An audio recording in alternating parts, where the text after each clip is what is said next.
Hello and welcome to an in-depth look at pulsating polymer clay. Today we'll be building the setup that I used in my short and going over more specifics of how the whole process works.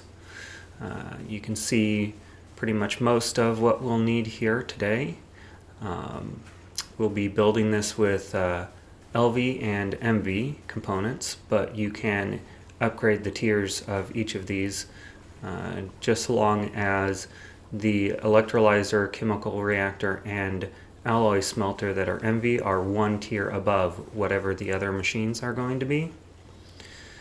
So we'll go ahead and get started with the two. We're going to go ahead and place the LV and the MV converters. These are 4 amp converters. You only need 4 amps for them. And go ahead and place a couple of the 4X cables. We'll start with the clay. So we're going to place the chemical reactor along with 3 forge hammers in place, and then put a cobblestone generator on top. We will then wrench each of the outputs for the forge hammers down so that they will output, and then wrench the output of the chemical reactor to the side. Go ahead and set auto output on each of them. The next step is to place the cobblestone generator on the bottom here. We'll be making glass for the pulsating dust, and then place forge hammers, followed by the arc furnace and a drawer for the glass. So we'll place and then go ahead and wrench each of the outputs and set auto output for the items. Next, we'll set up the output for the glass into the electrolyzer that will turn the glass into nether quartz. I usually like to use the brown channel and ignore the green channel, just because then you don't accidentally output something that you don't want. Go ahead and lock the drawer. And then for the moment, we'll be powering this with a creative energy source, just so that we can get some of the items going. You can see here, you're getting sand, and then clay blocks, or dust blocks here. And then cobblestone, sand, and the sand is going into the arc furnace. Next, we'll be using an intervor, in this case, to create the water source for the chemical reactor, but any infinite water source will do. We'll go ahead and wrench the side here so that it auto outputs into the chemical reactor, and you can see clay is being created now. We'll come back to where that goes in just a moment. Over here you can see the oxygen build that I created in another video, so we'll just go ahead and snake some conduits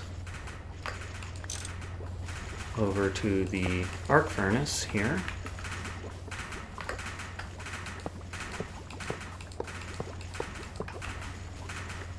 And like I said, I do like to use the non-green channels, just in case, especially with fluid conduits, as the insert is automatically selected. So it just makes it easier to prevent slip-ups and accidentally filling liquids. We'll go ahead and take some of the glass out and pop that into the drawer. And you can see the electrolyzer is starting to work and function. The electrolyzer converts at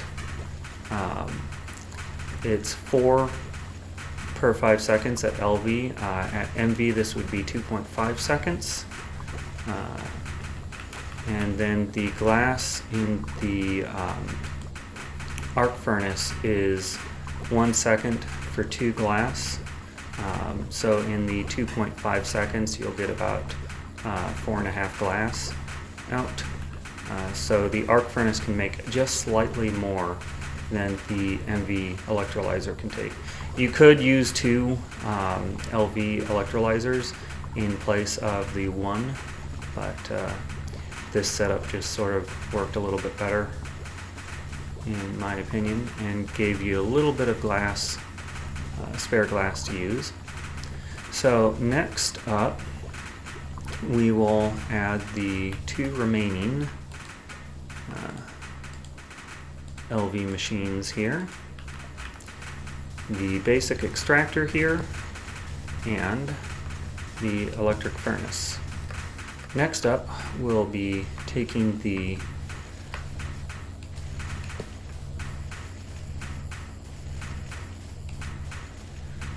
liquid ender out of the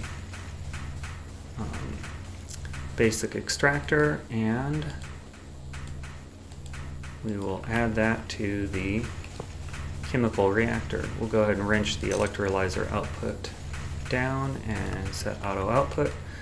Now we've got nether quartz in the chemical reactor, and we will end up with resonant ender in the chemical reactor as well. I'm going to go ahead and put in a stack of ender pearls here to start the system. You will need just a handful of ender pearls to get the process started. You don't need much, just 1 or 2 should suffice. And now we can see we've got resonant ender in here, and we are creating the resonant clathrates. Now we will add some conduit here and extract the resonant clathrates and insert them into the electric furnace. The electric furnace here is going to cook the resonant clathrate and convert it into pulsating dust. Next up, we're going to go ahead and place the MV alloy furnace here and get the resonant clathrate out and place it in a drawer next to the alloy furnace. We'll go ahead and disable some of these connections and extract this on a different channel so that we don't interfere with the other ones. And we have the pulsating dust. We'll go ahead and lock this drawer. And then do the same thing for the clay.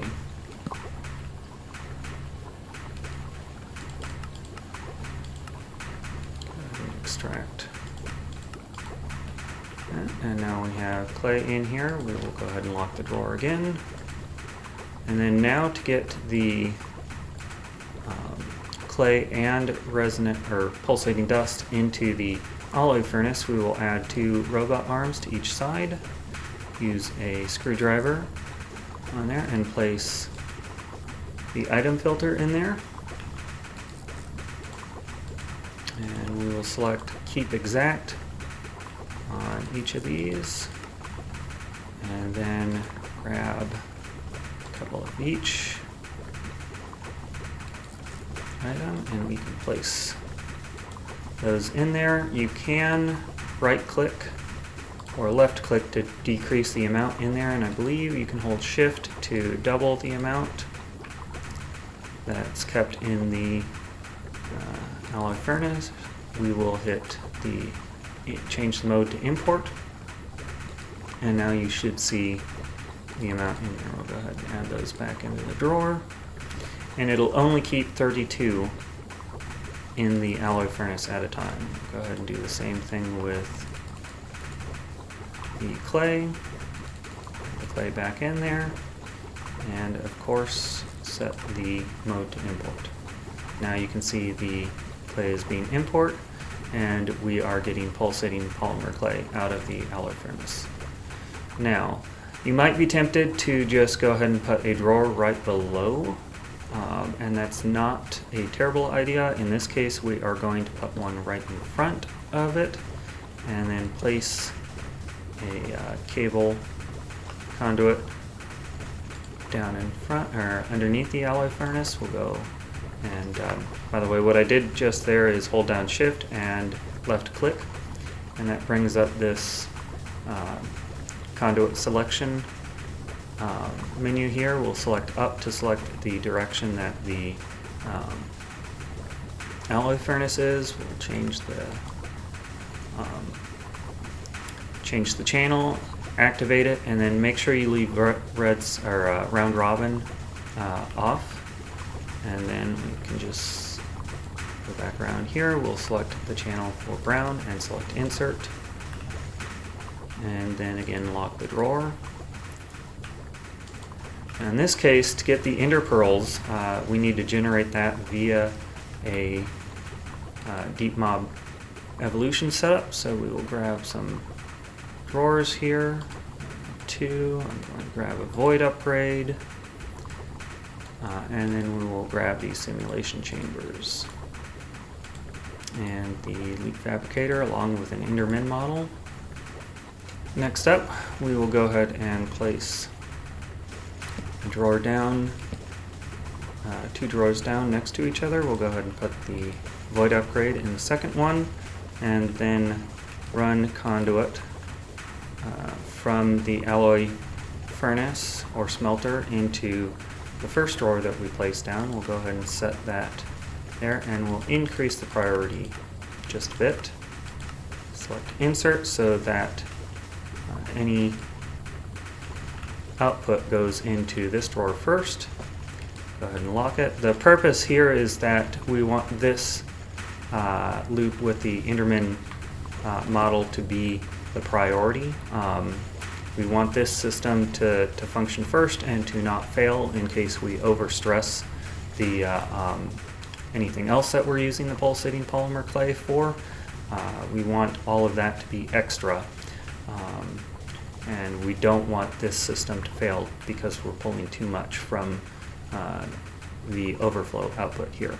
We will go ahead and add a conduit up. We will select an output on the blue channel here,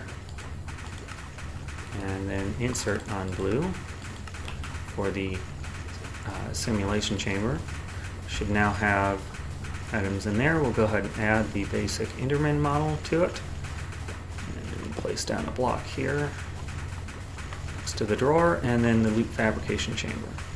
Go ahead and add another conduit between the two, and we can export from them. We will insert into, go ahead and just disable this for the moment just so that it doesn't automatically go through. Now we need to provide it with some power, so I will go ahead and grab some conduit, and we'll run conduit from the creative source for the moment, and then bring that over to the simulation chamber, and then to the loop fabricator. And now we can see it is going through its iteration, so I will come back here in just a minute once we've got the pristine matter and the extraterrestrial matter. Okay, so we've got an extraterrestrial matter here. We'll go ahead and add that to the drawer with the void upgrade and go ahead and lock that drawer. And then we will add the pristine Enderman matter to the simulation chamber and select Ender Pearls. I'll go ahead and turn on the conduit so that it automatically pulls out. And then next step is to add conduit here, pull out from the simulation chamber, and we will go ahead and pipe it up to the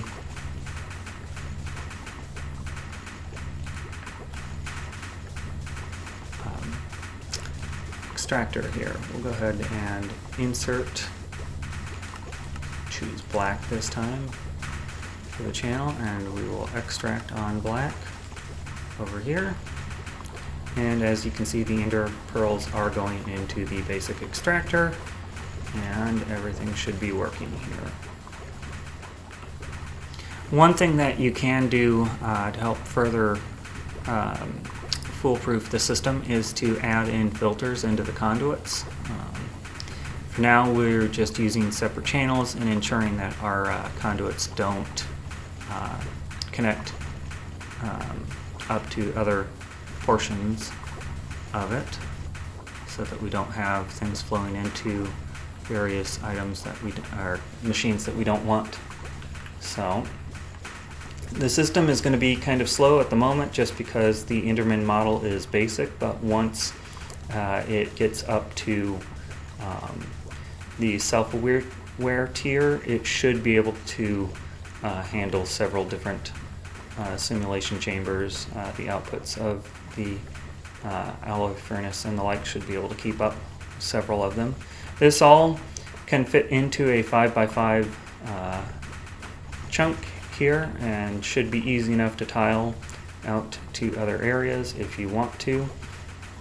It should be cheaper power-wise to just tile in more setups like this than it is to upgrade the machines upwards, but after a point you will eventually have to upgrade the tiers of the machines if you want to keep up with larger setups. So now we'll make a power system to replace the creative power source here. Go ahead and place down some drawers and then place the simulation and loot fabricators down. And go ahead and place some conduits in between them and some power conduits behind. We will place a shulker model into the simulation chamber and set it up so that we can insert the pulsating polymer clay and extract the contents. Go ahead and grab one of the extraterrestrial matters here and then lock the drawer just to get that set up. And we will put a void upgrade on that one. And then come out here. And we will grab from there. We'll go ahead and disconnect that so the two networks don't connect. And then extract on brown. This one we'll go ahead and set for round robin. Not that we have more than one item here, but you could expand simulation chambers up as you need to power more of the Numinous dynamos. So we've got that started. We'll go ahead and get the Nuministic dynamo set up while we wait for the other items to get created. So we will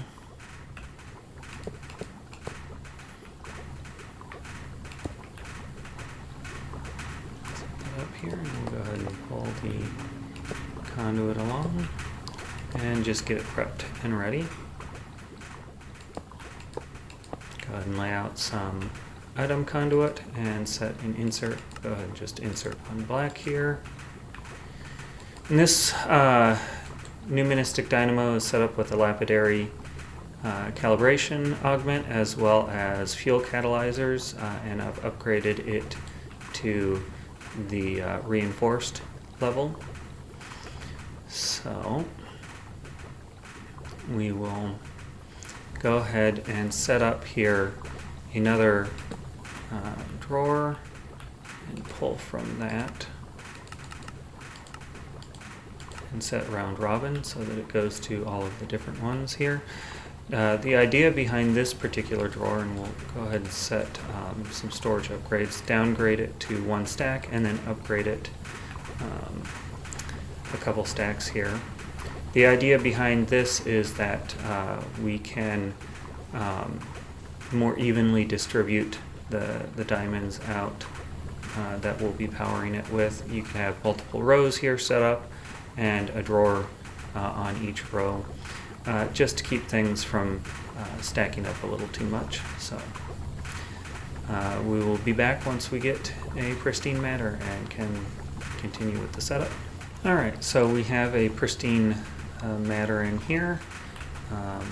We'll go ahead and set the input to blue on the channel here, and then set the extract to purple,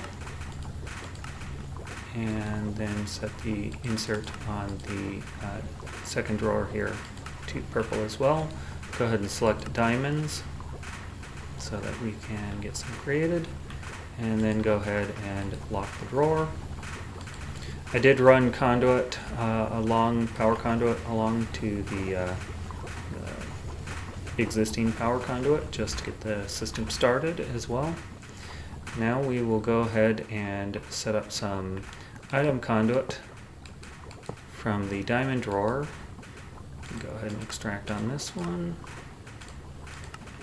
and robin, and then insert over here, and we will of course lock the drawer. And then you can see the Numistic dynamo is working. Currently has a maximum of 6,250 RF. And we will go ahead and remove the creative power source and connect up the conduit system. Now the whole thing should be self-sufficient. For power setups like this, I generally recommend setting it up so that it's fairly self-contained. I would maybe set up a few Numistic dynamos right here to power the setup and any others that you would tile up next to it, and then redirect excess diamonds from the from this Numistic dynamo to others that would go on to power the rest of the base, just so that priority is always given to the power generation system itself, and you never have that brown out or run into issues there. That should be it. Thanks for watching.